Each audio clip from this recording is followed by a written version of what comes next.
Warning, major Severance spoilers ahead. I am so serious. If you're not caught up, please turn back. So I'm not quite an OG Severance fan. I watched it like 6 months after the show originally came out in 2022. So I kind of watched it alone in my own bubble. And one thing I really enjoyed about watching Severance this season was going onto Twitter immediately after and reading all the fan theories. And there were a lot of them. But I desperately want to talk about something I haven't seen brought up a ton, except by the Queen Britt Lauer herself in this interview. It's something I thought a ton about when I first watched the show, and this video has been brewing in the back of my mind since I rewatched season 1 last fall. I didn't want to make this video until season 2 was all done so it could be as up to date as possible, but now, is it too late? Will no one care? Maybe, but I care, and that's what this channel is all about. So here we go. One of the many reasons I love the show is because it showcases the people we are with no external influence, almost its own nature versus nurture argument. Quick refresh since not everyone took AP Psych and you probably haven't heard about this in 7th grade science. It's a debate about how much a person is formed by their nature, that is, their biological predispositions, basically the ground zero of who someone is, or their nurture, like how and when and where someone was raised, basically every external influence you could think of. So what I'm proposing is this. The innie is the version of the individual in which nature did more of the heavy lifting, while the outie was more influenced by their nurture, having lived full lives prior to undergoing the severance procedure. Innies are blank slates of their outies. Bert claims innies can go to heaven, and tells Irving that the reason he severed was so part of himself had a chance to be innocent again. There's shades of this innocence throughout the show, and each character, by this I mean their innie-outie pairing, holds their own piece of the puzzle. Because though an innie is a blank slate, as the show progresses, they each begin to reflect their outie in their own ways. I'm gonna stick to just talking about the MDR team, because if I start talking about Jonah, this video is gonna be 3 hours long. So let's get into it. We don't know a lot about Irving's outie, but we know that he knows something that makes him want to try employing his innie as a spy in Lumen. What's funny about that is Irving is such a rule follower for the majority of season 1, up until Bert is retired.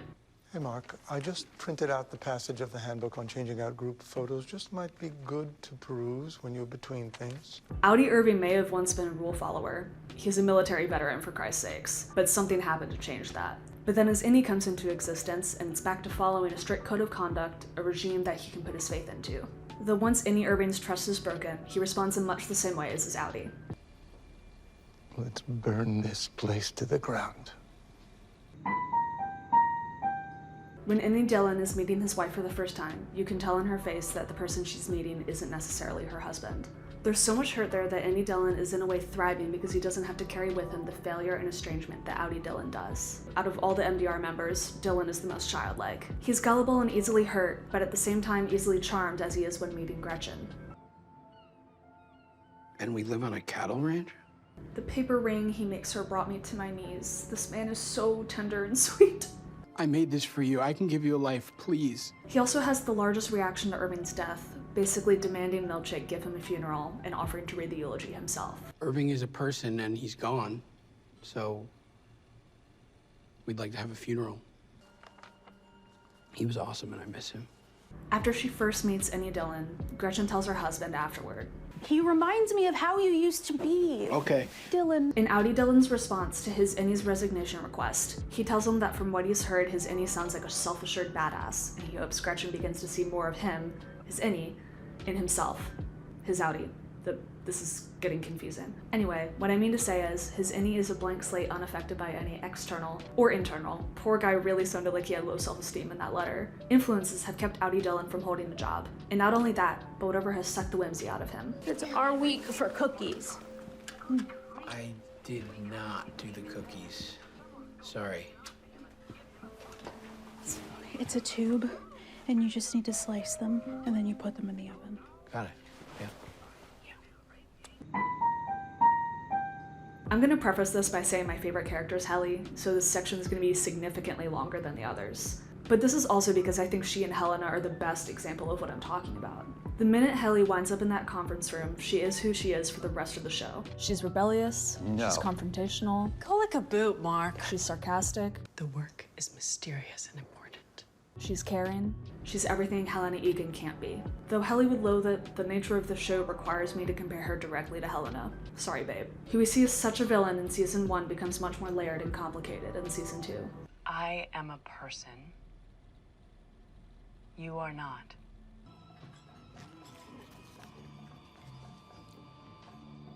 She's someone on the surface that's easy to hate, but her behavior in season 2 begs the question, who would Helena be if she weren't raised this way?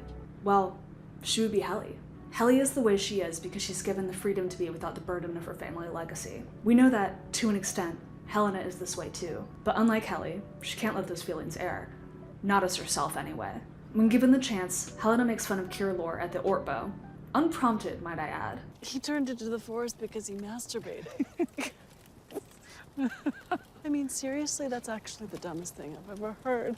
And though she's moonlighting as Helly, because this is absolutely something Helly would do, there's an undeniable sincerity while she's undercover that makes her performance so believable to the viewer and her friends, except Irvy my king. And that sincerity comes from the freedom of being Helly, even for a moment. Like who I was on the outside. Also unlike Helly, Helena has had more experience in the male-dominated corporate world, particularly with having to prove herself as the future CEO. Therefore, her approach with interacting with her male coworkers is quite different from Helly's. Helly was never cruel. The men of MDR are Helly's closest confidants, basically her family. She never even thought about using cruelty as a means of gaining respect. But because of her experience in the corporate world, and because her father straight up said he doesn't love her, this is a learned behavior in Helena. One final note on Helly. In the season 2 finale, Jaime Egan descends to the severed floor to tell Helly this, but mostly to tell her where he once saw Kier in his daughter, he now sees Kier in her. I do not love my daughter.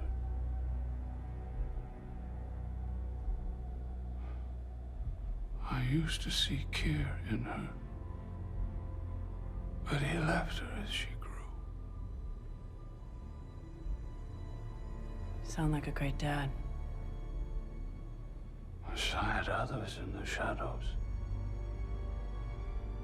but he wasn't in them either.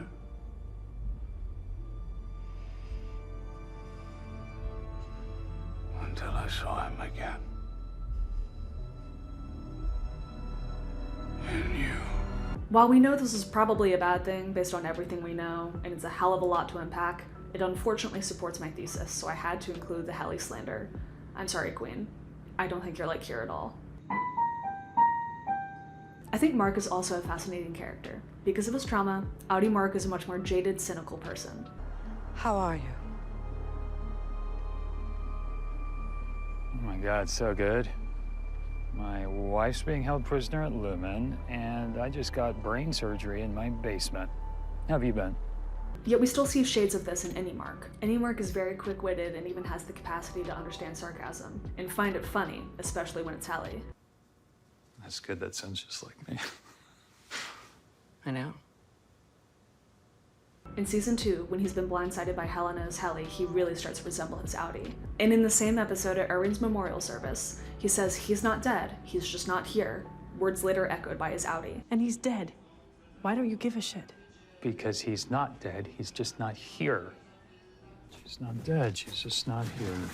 The more trauma any Mark experiences, the more he reflects his Audi self. Something else I want to talk about regarding Mark is his Any and Audi's expressions of love. This is such a huge factor in the show. I mean, it's really the catalyst. Mark was so heartbroken by losing Gemma that he underwent the severance procedure. When he finds out that she may be alive and in the depths of Lumen, he makes it his mission to break her out, requiring him to convince his Any to do a lot of the heavy lifting on the severed floor. The conversation the two of them have in the birthing house is absolutely fascinating and really highlights the differences between the two. I think that I disappear along with every Any down there. What do you want from me? We are in this together. Can't you just trust me? No. Adam Scott, your Emmy is already engraved. And though we can see the differences between them, all the way down to the way they speak, one thing they have in common is the fierceness with which they love. This is something innate in both versions of Mark, whether he's protecting and loving Helly or Gemma. The greatest difference is Helly is Any Mark's first love, while we can assume both Audi Mark and Gemma have had prior relationships to their marriage. Their love is much more settled, while Mark and Helly's relationship is still very new. I'm nervous. Me too. In the finale, when Any Mark realizes his time with Helly was coming to a close, he almost views Audi Mark as an omen. He knows the reason he exists is because Mark got severed to deal with losing Gemma. And when he's faced with the proposition of leaving the severed floor with Gemma or staying behind with Helly, the decision is easy. He already knows what will happen to him if he loses the love of his life. Do you think I was gonna pay for this? While I want to argue it's a nature versus nurture thing we're seeing in the show, there's a caveat to this. While the innies are their outies' truest selves, there is an influence from Lumen in a way. Lumen is nurturing them to be who they want them to be, who will best serve the company and their goals. I don't think it fully usurps my argument, but I'd have been remiss to not include a small rebuttal. Something that may usurp my argument though. It's not really an argument. I know I just watched you had this whole video thinking I was arguing some niche point, but it's really more of an interpretation of what Severance is, what it does to people. A huge reason people get severed is to start anew. Mark wanted to depart from his trauma. Dylan needed a stable job. And even though I've been talking about the innies and outies and how similar they are, I'm still very much of the mind that they're their own people. Autonomy. It's more so lives that could have been lived had things been different, you know? The core of this person is the same, but they're given a second chance under completely different circumstances. The innies are getting the lives that their outies, whether consciously or not, are desperate for. Our job is to taste free air. Your so-called boss may own the clock that taunts you from the wall, but my friends, the hour is yours.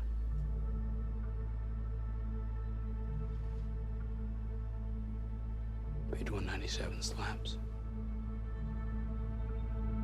Or, like what Britt said, there are versions of us in different environments. That's what makes this show and talking about it so fun. Severance is such an interesting moral dilemma that has a lot of aspects to it, and I just wanted to talk about one teeny piece of it. I feel like every theory brought up in the fandom is refining the very dilemma we're presented with. This is our Cold Harbor. Anyway, I know this was a shorter one, but I'd love to hear what you all think. Please like and comment and subscribe if you're feeling extra sweet. I'll see you in the next one.